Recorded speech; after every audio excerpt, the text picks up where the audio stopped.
parlementaires. Le reste appartient au seul président de la République. Oui, monsieur Ferrand.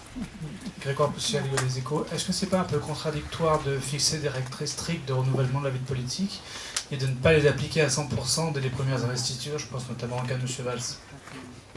Pardon, au cas de M. Valls? Oui. Oui, mais vous faites une obsession pathologique. Non, Je vous dis que M. Valls n'est pas investi par La République En Marche. Non, mais il n'y a pas de candidat qui lui sera opposé, si j'ai bien compris. Vous avez bien compris, mais ça veut dire que nous ne l'investissons pas non plus. Mais il y a aussi dans la vie... Non, mais, monsieur Poussial, je trouve qu'il y aurait quelque injustice à faire d'un cas une règle.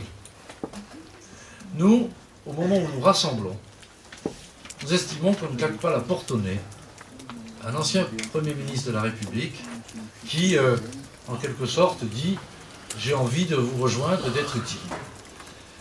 Je vais vous dire quelque chose.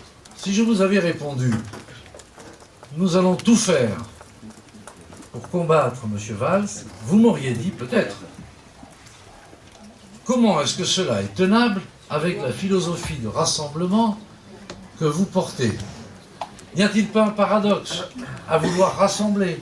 N'y a-t-il pas un paradoxe à dire que vous voulez des Français, des responsables de tous horizons, et la première chose qui se passe, vous traitez par l'humiliation ou le mépris le fait qu'un ancien Premier ministre indique quitter son parti d'origine, adhérer En Marche et s'inscrire dans la République En Marche. À cela, nous répondons, nous ne bougeons pas nos critères, pas de passe-droit, pas de traitement particulier, la même règle pour tous, mais on prend acte de cette singularité d'un Premier ministre qui a été en poste ces dernières années, et nous ne cherchons pas à mener querelle à un tel ou un tel autre. Est-ce qu'il y a un candidat face à Myriam El